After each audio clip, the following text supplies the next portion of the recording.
I am literally so terrible at marketing my own show. It feels so beggy. I'm like, oh, come see my show, please come support. So what I'm going to do instead, while telling you about my show, is tell you instead Shakespeare facts. You know Henry V, right? Back when he was actually Prince Hal, he's about 16 years old at the Battle of Shrewsbury, and he's fighting away. But he gets shot in the face with an arrow. And when they try to take it out, the bodkin, this arrowhead, shatters and all these tiny weeny pieces of metal are left behind. Everybody assumes, of course, that he's going to die, because this is going to fester.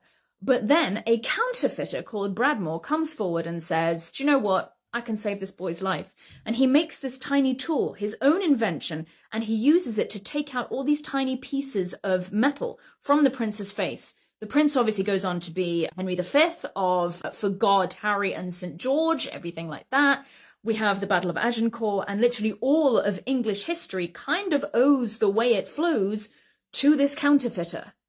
Did you know that in the setting of Hamlet, had the Danish actually followed the idea of the line of succession for kings, as opposed to what is insinuated it would have been, which is via thing? So the kings would have been elected. Claudius would never obviously have come to the throne. Hamlet would have naturally become the next king, and literally nothing that happens in the play would have happened. Not that Hamlet does much apart from talk a lot of the time.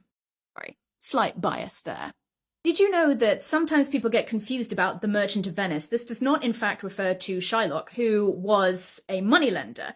It instead refers to the person he lends the money to, Antonio.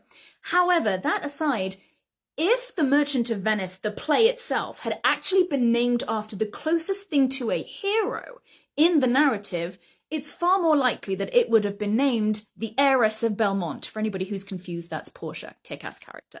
And finally, I'm sure you're aware that Macbeth is actually based on a real-life Scottish king.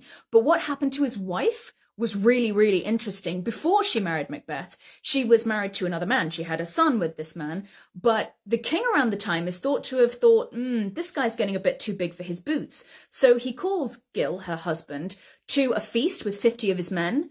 The doors get shut upon them, and the hall is set on fire. However, even more intriguing than that is the fact that some people think that it wasn't the king who did that, but Macbeth himself. My name is Lexi Wolf, and I'm in a show I wrote called After Shakespeare. If you're up at Edinburgh, this Ed Fringe, please do get tickets, because some of them are selling out far faster than we thought they would, to be fair. There's some details down here. There'll be details in my bio and stuff.